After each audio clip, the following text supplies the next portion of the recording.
Hey ladies and gentlemen, and welcome to another top 10 list. And I don't think I've done those in quite a few months, but I'm going to talk about my 10 most anticipated movies of 2024. Since we are in December and the year is almost coming to an end, although I have still several movie reviews for you, but because this year is almost coming to an end, even though we are like only at first half of December, but still, here are my most anticipated movies of 2024. And some of those movies I am kind of optimistic about, but some of those movies, as very fingers crossed, they're good. Especially that when we look at my last year most anticipated movies of 2023 list, when I make my top 10 best movies of 2023, you'll see that the list is actually quite different.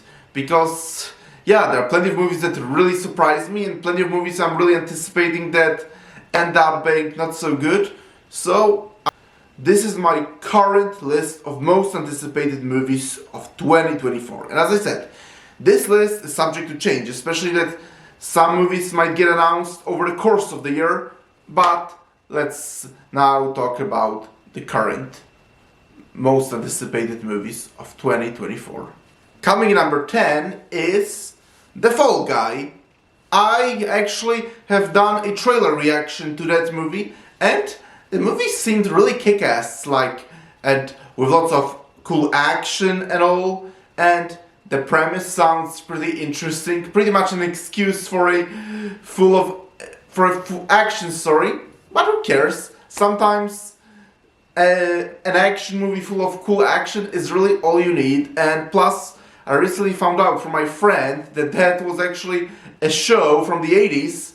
I wasn't even born in the 80s, so I knew nothing about it. But now they found out it's also based on the show from the 80s. That made me kind of curious. Maybe I'll give a show a watch at some point. Who knows? But the trailer looked pretty badass, and plus the idea of a stuntman going to save the kidnapped actress and kicking ass sounds pretty cool and all. So, who knows? This might be a really fun action movie, especially that it's pretty obvious that action movies are coming back, which I'm really happy about. Number 9. Ghostbusters Frozen Empire. It's pretty strange it is on this list, because I was never really into Ghostbusters franchise. Don't get me started on the 2016 trash, but if I'm being honest, I never even ever really got into the original 80s Ghostbusters movie. I think the song's pretty cool, Ghostbusters, but other than that, when I watched this movie, it really wasn't for me.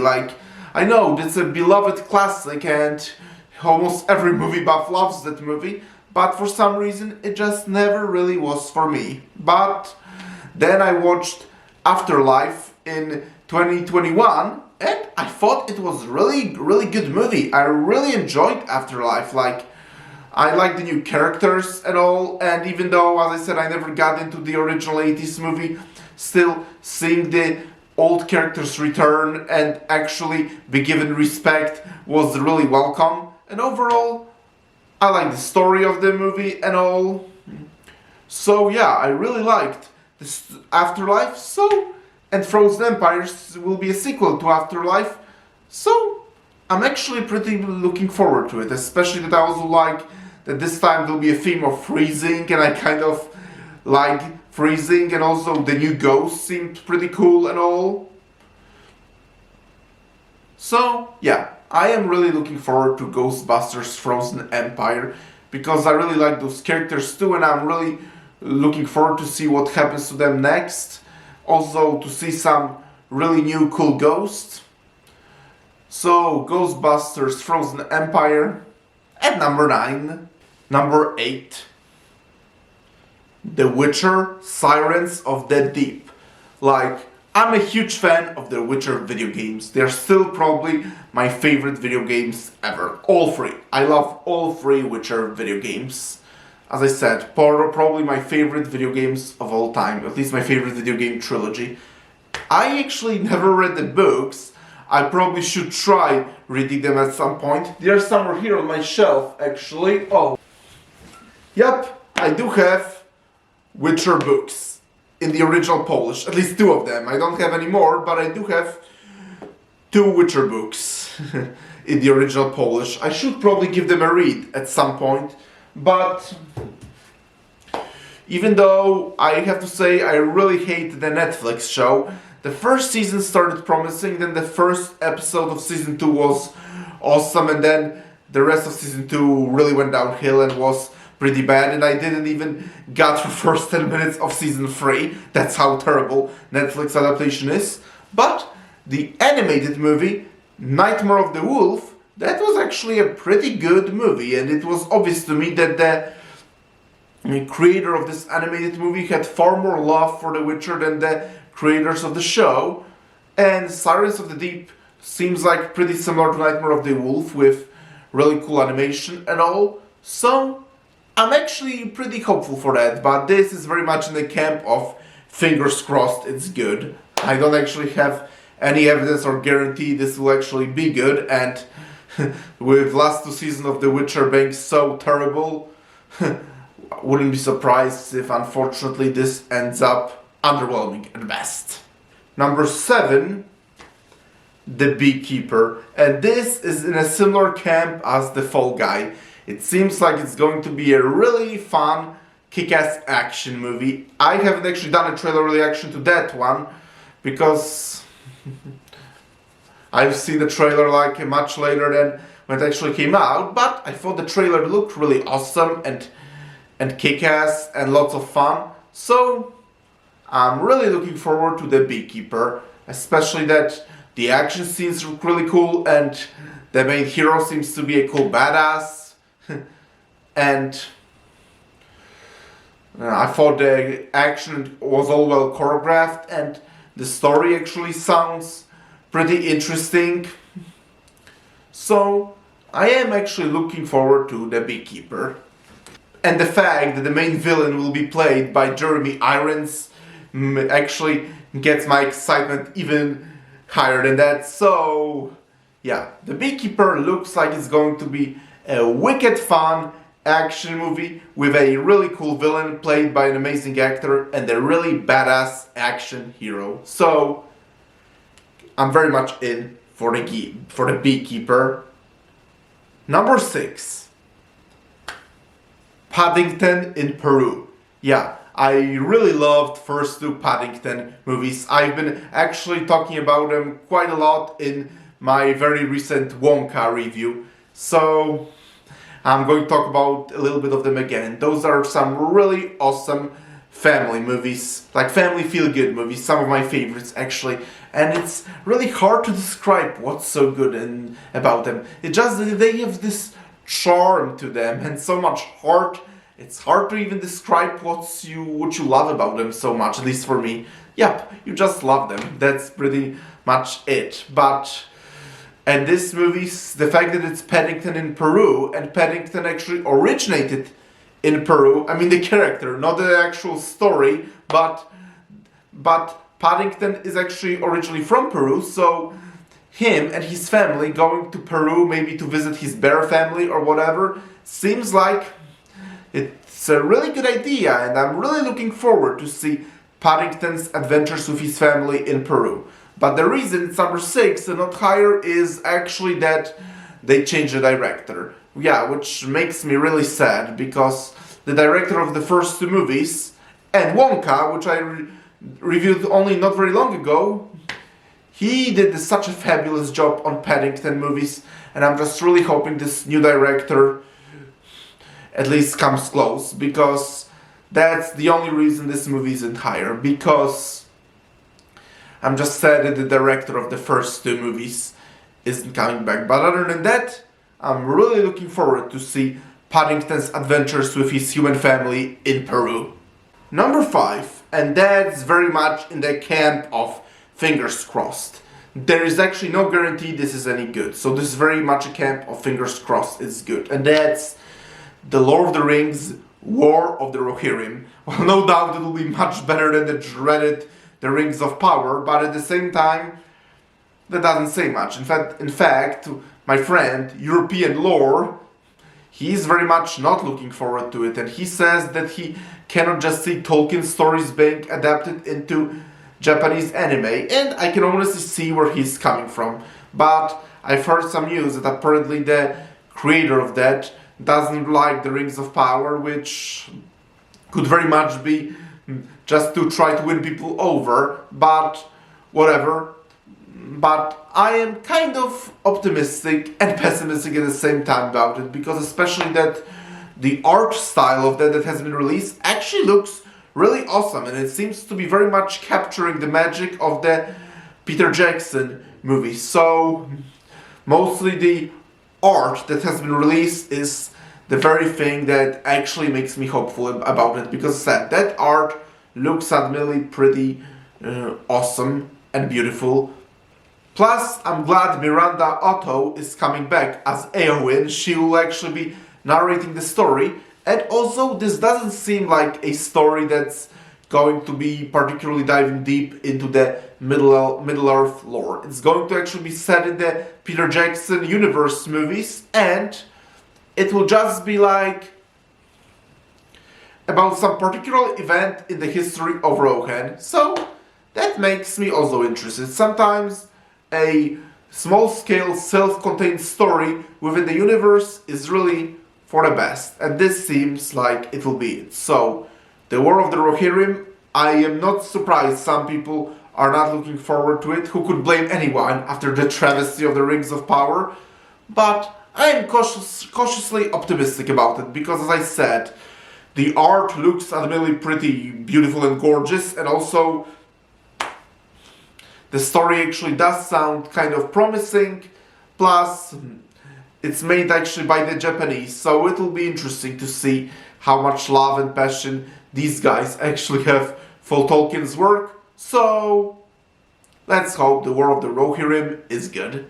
Number 4, and that's another movie that I reacted to the trailer of, and it's Kingdom of the Planet of the Apes. Like, I really loved the reboot Planet of the Apes trilogy. I thought all 3 of those movies were awesome, with the second one, Dawn of the Planet of the Apes, the best one. But I really think that the trailer for this movie looks really awesome. Plus, I also thought the visuals are beautiful, and the story sounds also pretty interesting and promising, and it seems like this is going to be set in the many years after the events of the first 3 movies, and it seems like this time it will be like Planet of the Apes at its full glory, with the apes finally ruling the planet and humans being persecuted. Kind of like something we've seen in the original 60s movie by Rod Serling, and so this seems like it's going to be basically a reboot version of this movie.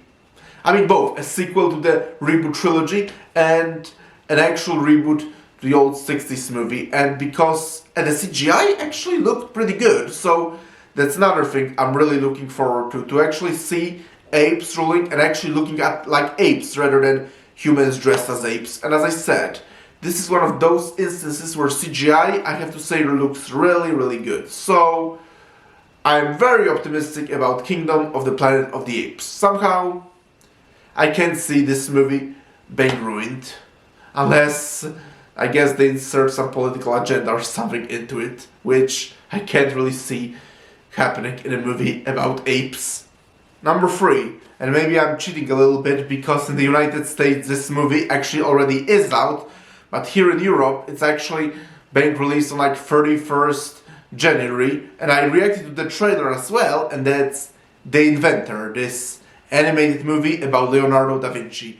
Like, I thought the trailer looked really interesting about clay animation and telling the story of Leonardo da Vinci, and Leonardo da Vinci is actually one of my favorite artists and philosophers of the Renaissance.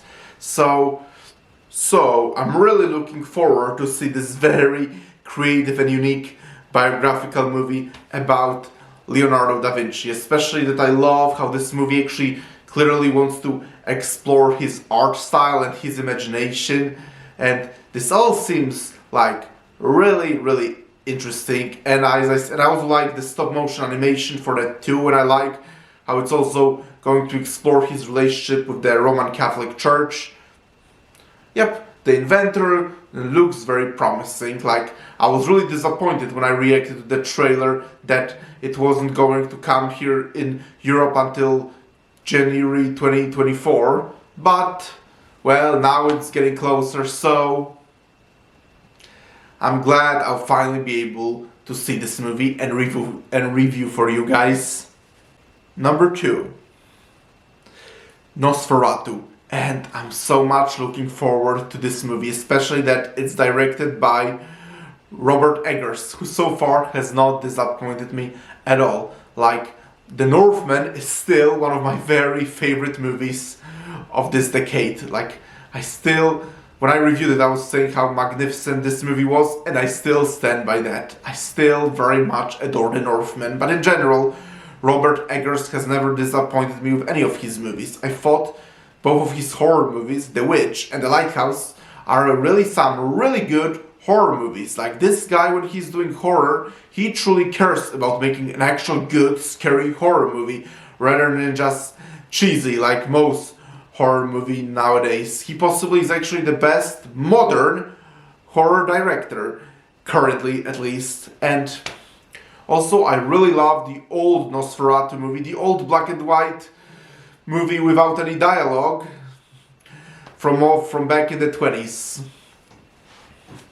I really love that movie, and I was always very wary of remaking this movie. I know it was remade actually in the 70s, and haven't even seen that remake, but Robert Eggers actually makes me very optimistic about this remake, because for Robert Eggers, it is pretty clear to me that he has very much passion and love for the movies he's directing, hence why I'm pretty optimistic about his take on Nosferatu. So, I'm really looking forward to Nosferatu, and I'm really glad Robert Eggers is directing it.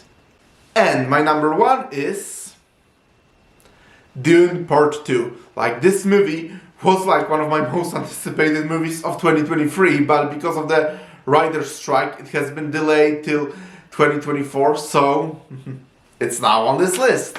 And I'm so much looking forward to this, because I really love Dune novel. In my boarding school in Rhode Island, we were actually required to read this book for our English class, and I loved the book so much. And the first half that was made in 2021, the first part of the movie, I thought was really great, and they done real justice to the book. Although, because of the fact that sadly that it's basically nothing more than a setup, like by the end of the movie I literally was feeling like the story is only just beginning, but I'm very glad that part 2 will be very much payoff. So I'm very positive part 2 will be much better than part 1, because part 1, while great, as I said, it was very much a setup, but part 2 will now be all about payoff, and I'm really glad now to see the story is unfolding. And I know where this is going because I read the book, but I'm really looking forward to see the second half and my favorite moments from the book coming up, I hope at least. So, Dune Part 2 at number 1. Although I was actually debating between putting this or Nosferatu as part 1, but I ultimately decided to go with Dune Part 2 for the simple reason that I've been waiting for this for a pretty long time, and also the fact that trailers have been released and all, while not much has been really released for Nosferatu at this point. That's why I ultimately decided to go with Dune Part 2 for number 1. But Nosferatu could also very much be number 1 on this list. Okay, ladies and gentlemen, so here are my 10 most anticipated movies of 2024. What are your most anticipated movies of 2024? Please let me down below know in the comments. I'm really looking forward to seeing your list, and press the like button. Please subscribe this channel, and I'll talk to you soon in another video. Talk to you later, bye!